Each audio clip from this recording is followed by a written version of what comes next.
고등학교 2학년 때 할머니가 병원에 있었어요. 그래서 제가 병원에 갔는데 할머니가 갑자기 저한테 대뜸 대호야, 불고기 버거가 먹고 싶다. 햄버거를 한 번도 드셔본 적이 없는 분이신데 갑자기 저한테 햄버거를 먹고 싶다고 하셔가지고 와, 롯데 불고기 버거가 그때 당시 1,700원인가 했어요. 근데 제 지갑에는 1,400원이 있었어요. 할머니가 그걸 모르실 거라 생각을 한 게 아니고 돈이 없어서 불고기 버거랑 비슷한 맛이 똑같은 대리버거 1,200원 하더라고요. 대리버거를 사서 할머니한테 갖다 드렸어요. 할머니가 너무 맛있게 드시고 대호야 너 너무 맛있다.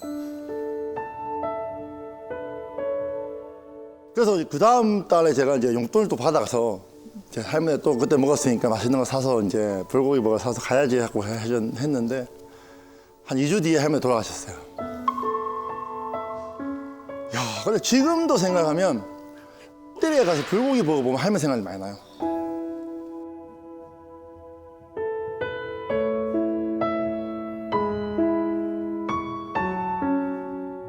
제 가슴 속에 그 불고기 버거하고 대리버거는요 지금 잊혀지지가 않아요.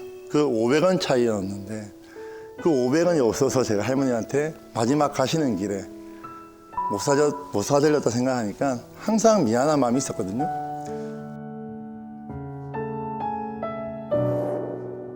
그 할머니한테 성공을 해서 호강을 시켜주고 싶었는데 그래서 제가 태어나서 처음으로 이제 할머니가 돌아가시고 야구를 시작하고 그만해야겠다는 생각을 했었습니다. 내가 야구를 성공해도 누구한테 호강시켜주나 누구한테 돈을 쓰나 필요가 없었어요, 솔직히. 그때 당시 그래서 고등학교 코치님이셨던 분이 저한테 오셔서 대호야, 이때까지 할머니 고생하고 이대호라는 손자를 키웠을 때 야구선수로 성공하는 걸 너무나 보고 싶지 않겠냐라고 하셔가지고 아무 생각도 안 했어요. 그때부터는 야구만 했어요.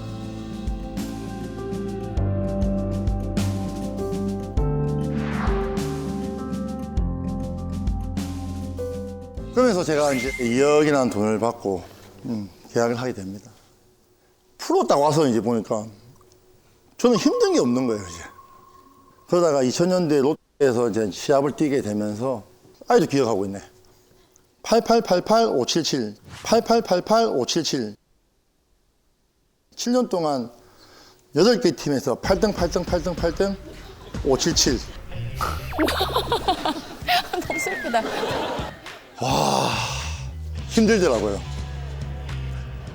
근데 감독님이 야구 선수가 3자리는 쪽팔리니까 2자리 만들자 하시더라고요. 운동을 좀 전문적으로 했으면 되는데 100km 넘어가면 제일 하면 안 되는 운동, 오리걸음, 토끼띠. 그 벌 받는 거 같잖아요. 진짜 벌 받는 기분이었어요. 그래서 제가 수술하게 됩니다. 이게 무릎 연골이 나가서 수술을 딱 하고 4개월 동안 10년 만에 처음으로 누워 있었거든요. 130kg까지 넘어갔습니다. 운동을 못해서 그런가? 야구를 잘 하고 있는데 왜 5kg 더 빼라고 해서 무릎 다치게 해서 25kg가 더 쪄야 됐냐. 야, 130kg 되니까 이거 또 야구를 해야 되나? 혼자 신세 한탄을 계속 했죠. 2005년도 겨울에 이제 통도사라는 엄청 큰 절 뒤에 보면 조그만 암자가 있습니다. 거기에 들어가서 2달 동안 제가 오로지 야구 생각, 내가 야구를 어떻게 해왔으며 어떻게 이 자리까지 왔는데 이 자리를 포기할 거냐는 생각을 하면서 야구에 대한 생각만 했거든요. 새벽 5시 반 이상, 정상까지 4시간 왕복. 제가 60일 동안 한 번도 안 빠지고 산에 올라갔거든요. 비가 와도 올라가고 추워도 올라가고. 그러다가 갑자기 잠을 자는데 위에 암자에 자다 보니까 쥐가 있잖아요, 쥐가. 밤새도록 계속 뛰는 거예요. 잠을 못 자. 새벽 5시 반에 일어나요. 다크서클이 이만큼 져가지고 스님한테 말씀드렸어요. 스님, 지도 좀 놓고 뭐 약도 좀 해서 지 좀 없애주시면 안 되겠냐 하니까 스님이 딱 한마디 하셨어요. 그 지를 키우는 애완용이라 생각해봐라. 생각만 좀 바꾸면 괜찮을 거다. 스님, 그게 무슨 말입니까? 근데 제가 할 수 있는 거는 스님이 했던 말만 생각할 수밖에 없었어요. 누웠어요. 저건 햄스터다. 저건 내가 키우는 거다. 내가 햄스터 갖다 놨다. 저건 우리 식구다 생각하니까 3일 정도 지나니까 그게 거슬리지 않았던 거예요. 이게 마음먹은 대로 사람이 움직이는 것 같아요. 우리가 힘들다 하면 진짜 힘들어지는 거고 된다 할 수 있다 하니까 되는 거예요. 그때 당시에도 130kg에 들어갔는데 제가 딱 16kg를 빼고 내려왔습니다. 2달 동안. 내려왔는데 2005년 겨울이었거든요. 근데 2006년도에 제가 트리플 크라운을 합니다.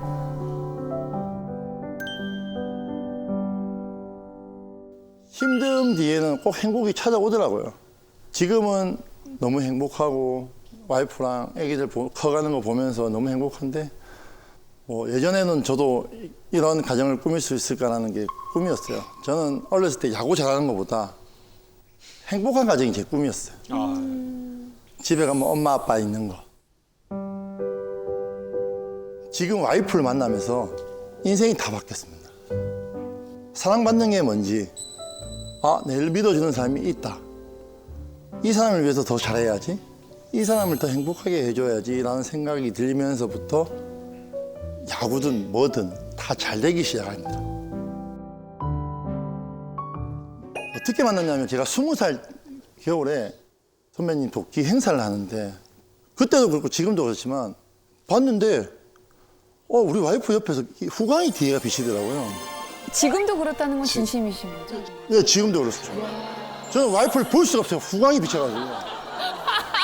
볼 수가 없대. 부처님 아니에요? 부처님? 부처님. 근데 와이프한테 진짜 너무 후광이 저 태어나 처음이었어요. 이게. 저도 놀랐던 거 갔어요. 그냥 바로 갔어. 저 정말 마음에 드는데 한번 사귀어 봅시다. 바로 처음 만남에? 첫 만남에? 보자마자 빛이 나서 한번 사귀어 주시면 안 될까요? 하는데 진짜 와이프가 1초 만에 싫어요 하더라고요. 당연히. 갑자기 보자마자 사귀자 그랬는데 누가 좋다 그래? 내가 하면 다 될 줄 알았죠. 안 되더라고요. 근데 그래서 포기하고 한 1년 정도는 그냥 친구로 지냈어요. 야구 선수 중에 좀 제일 못생기고 제일 내보다 몸에도 안 좋은 선배들도 소개시켜주고 내 친구들 중에도 좀 못생긴 최준석이나 뭐 이런 친구들 데리고 가서 밥도 먹고 그러다가 1년 정도 있다가 제가 사귀자니까 사귀어주더라고요.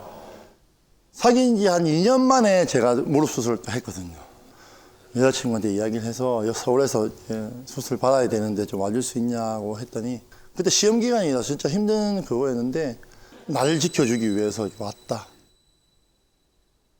수술 7시간 원래 예정이 있었는데 한 좀 제가 몸이 크다 보니까 한 9시간 정도 한 것 같아요. 이제 마취가 풀리고 깼는데 또 여자친구 옆에 있더라고요. 근데 눈이 부시더라고요. 이제 너무 수술을 길게 받으니까 오줌을 이제 누잖아요. 그러니까 오줌통이 한 1000ml 정도 주더라고요. 한 9시간 참았더니 이게 꽉 찬 거예요. 이게 여자친구인데 주기가 좀 부끄럽잖아요. 주기 좀 부끄러운데 내색 없이 받아서 비워주고 소위 말하는 똥오줌 다 이게 받아주고 하는 게 너무 감사하더라고요. 그때 제가 처음으로 마음먹었어요. 이 여자만큼은 내가 행복하게 해준다. 이 여자만큼은 꼭 내가 눈물 안 흘리게 해준다고 정말 마음을 먹었어요. 22살 때. 그래서 8년 연애를 하고 2009년도에 결혼을 하게 됩니다. I can listen, babe. I'd rather sit in silence. I'm giving up, had enough with the stereo. 항상 지금도 와이프가 그러지만 제가 일하러 나가면 아침에 항상 엘리베이터까지 내가 나와주고 제가 들어갈 때 항상 엘리베이터에 나와 있고 그런 따뜻함이 저한테는 힘이 되는 것 같아요. 은퇴했을 때도 당신이 있어서 행복하다. 너무 고생했다. 이렇게 뛰어와줬기 때문에 우리 애들도 그렇고 나도 그렇고 행복하게 살 수 있다고 이야기해 주는데 그때 눈물이 나더라고요. 내가 내 뒤에 우리 와이프가 있다는 것만으로 진짜 너무 든든하고, 진짜 우리 와이프가 안 만났더라면 어떻게 됐을까 한 번씩 와이프라고 이야기하거든요. 자기가 자기 안 만났으면 나 어떻게 됐을까 하면 와이프가 자기는 뭐 잘 됐을 거야 좋게 이야기해줘요. 자기 안 만났으면 나는 이렇게까지 되지 않았다. 뭐 야구 선수는 했겠지만 이렇게까지 성공을 해서 일본도 가고 미국도 가고 할 수 없었을 거다 하거든요. 와이프한테도 내가 자기는 다른 사람을 만났어도 충분히 그 남자를 더 이렇게 띄워줄 수 있는 사람이 됐을 거라고 이야기합니다. 아우 진짜 나 만나서 이렇게 됐지. 다른 사람 그럼. 만나 대부분 이렇게 말을 하잖아요. 우리가 다른 사람 만났으면 그냥 그지가 됐을 그냥, 거야. 그냥 거기서 맨날 안 한다 그래가지고 그냥 그래. 관두고 했을 텐데 아내분께서 마인드 자체가 굉장히 존중해주고 따뜻한 분이신 것 같아요. 네, 저는 와이프가 저랑 같이 있어도 저는 와이프랑 한 번도 싸워본 적이 없어요. 사랑하는 사람한테 와이프한테 이겨서 뭐 좋을 게 있나요? 근데 저는 아, 진짜 많이 저기 계신 분은 감동적이에요. 웃어. 정말 모르고 이렇게 쳐다보고 계시는데 세상에 제일 소중한 사람이 와이프 아닌가요? 왜냐하면 저를 더 이렇게 빛나게 해줬고 제 힘들 때 옆에 있어줬고 앞으로도 같이 이렇게 힘듦을 좀 이겨내 가야 될 사람인데 그냥 한 번 따뜻한 말 더 해주는 게 더 낫다 생각하고 한 번 더 이 사람을 생각해주면 그 사람도 저를 더 생각한다고 생각하거든요. 어떻게 하면 자존감이 이렇게 높은 사람이 됐을까? 저는 제가 이 자리에 설 수 있게 제 자존감을 높여주신 분들이 저를 믿고 기용해 주신 감독님, 또 회비도 같이 내주시고 밥도 사주셨던 여러 학부형들, 그리고 새벽까지 잠도 못 주무시고 저한테 부모님보다 더 기죽지 말라고 하셨던 저희 할머니, 여러분 주위에도 이렇게 자존감 지킴이가 있는지 궁금하고 저는 이대호라는 사람을 자존감을 더 올려주고 더 사랑받게 만들어주신 모든 분들이 있었기 때문에 제가 이렇게 이 자리에 설 수 있었다 생각합니다. 'Cause I will tell you the whole truth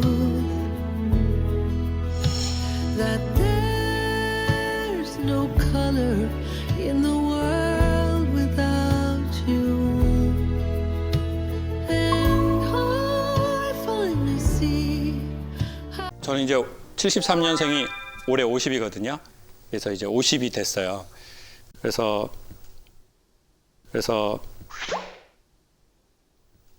보통 나이 얘기하면 좀 놀래줘야 되는데 아무도 놀라지가 않네요. 좀 놀래줘야 되는데 아무도 놀라지가 않네요. 아니 됐어요. 네, 이미 마음이 상했습니다. 저 상처 잘 받는 스타일입니다.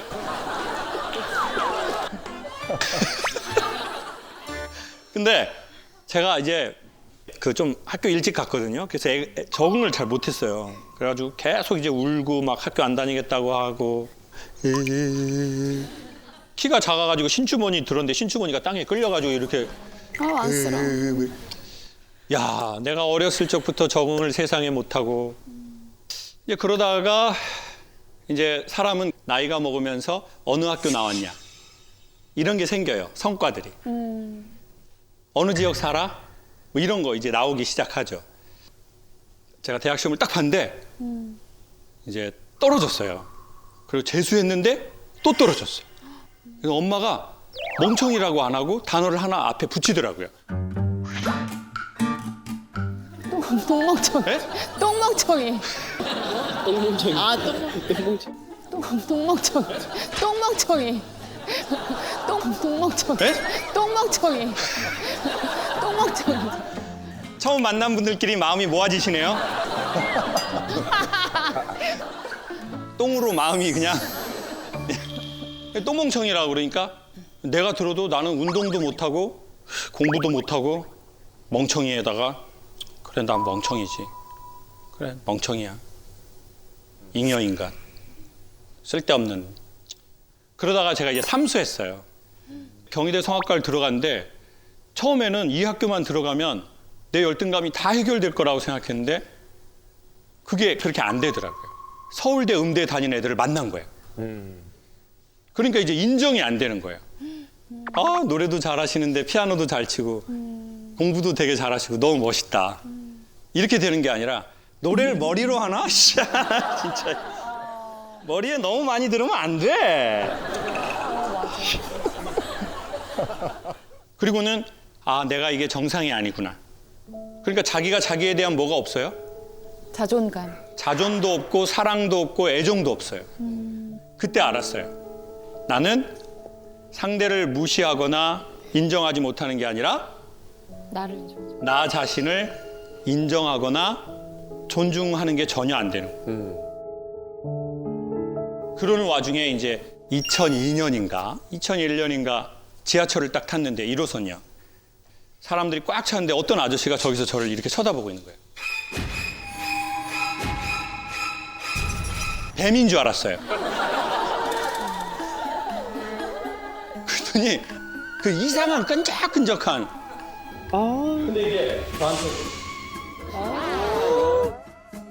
근데 이제 저한테 이렇게 쓱 이 뱀이 사람들을 뚫고 이렇게 오더니 제 등 뒤에 딱 서더라고요. 사람이 손을 내리면 이제 엉덩이잖아요. 근데 이제 손을 제 엉덩이 쪽으로 이렇게 하고 있고 저는 이제 이거 뭐야? 이거 내 손인가? 야, 사람이 너무 많아서 이거 너 모르나? 근데 이제 이 사람이 이렇게 있다가 신설동인가 거기를 지나가는데 이렇게 하는 거예요. 이렇게 하는 거예요. 근데 그때 정말 시간이 천천히 가더라고요. 아주 천천히. 근데 뭐라고 말을 할 수가 없겠는 거예요. 이 순간. 뭐라고 말을 해야지? 그러다가 이제 어느 순간에 아! 이렇게 소리를 질렀어요. 그랬더니 문이 마침 열리면서 그 뱀 아저씨가 이렇게 나가더라고요. 처음에는 그 사람이 믿거든요. 근데 나중에는 자존감이 낮으니까 그걸 누구의 탓으로 돌리나요? 내 탓으로 돌리는 거예요. 아, 내가 왜 그 시간에 거기 있었지? 다 내 탓이 되는 거예요. 그러다가 제 인생에 너무 좋은 계기가 찾아왔어요.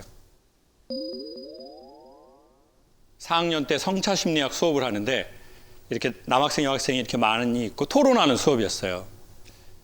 요즘에 성추행, 외상후 스트레스 증후군을 앓고 있는 여하구들이 많은데 사회가 적극적으로 그 여성들을 찾아서 대학이 도와줘야 되겠냐, 아니면 여성들이 좀 용기 있게 좀 먼저 찾아오면 좋겠냐, 이런 거에 대한 토론인데 이제 한 남자 학생이 손을 들고 발표했어요. 안녕하십니까, 경제학부 4학년 누구입니다. 아니, 요즘 페미니즘 시대 아닙니까? 페미니즘. 우리 학교 여하구들 어찌나 용기가 좋으신지 요즘에 아침에 등교하실 때 담배를 피면서 등교합니다. 그때가 이제 처음으로 화장실이나 이런 곳에서 담배를 피우고 있다가 등교를 하면서 담배를 피우는 여학생들이 학교에 나오기 시작했어요. 그러니까 이제 이 예비역인 이 친구가 그걸 비꼬면서 얘기를 한 거예요. 아니, 그런 용기로 본인이 그런 성추행 당한 적이 있다는 걸 먼저 얘기하면 좋겠습니다. 언제까지 그런 용기 있는 여성을 사회가 인력과 시간을 들여서 찾아내야 되겠습니까? 이상입니다. 하고 자리에 앉고 아무도 말 못하고 가만히 있는 거예요. 200명이. 갑자기 손이 올라가더라고요, 제가. 성악과 4학년 김창옥입니다. 예비역입니다. 해병대에 나왔고요. 근데 저는 작년 여름 지하철에서 이런 사건이 있었습니다. 근데 전 지금 이 순간 이 얘기를 하는 게 창피해 죽겠습니다. 수업이 끝나고 제가 뒷문을 열고 나갈 때 335 제 등을 가리키며 저 오빠 당했대라고 말한다면 저는 이 수업 폐강하겠습니다. 제가 잘못했습니까? 그리고는 자리에 딱 앉으니까 내가 무슨 말을 했지라고 정신이 돌아오더라고요.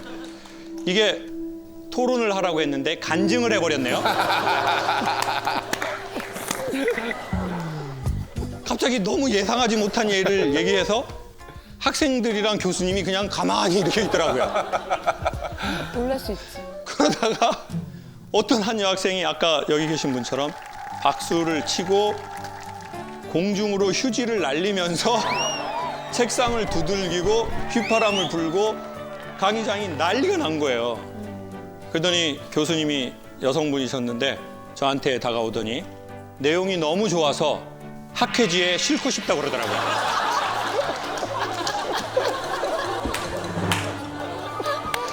모든 학우에게 이 사실을 알리고 싶다는 거예요.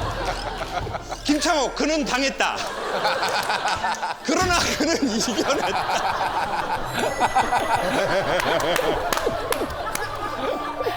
그 수업 끝나고 여학우들이 찾아와서 뭐랬는지 아세요? 오빠, 그런 거 한 번 갖고 신경 쓰면 험한 세상 살기 어려워요. 저는 5번, 얘는 3번이나 당했어요. 오빠, 그런 거 신경 쓰지 마세요.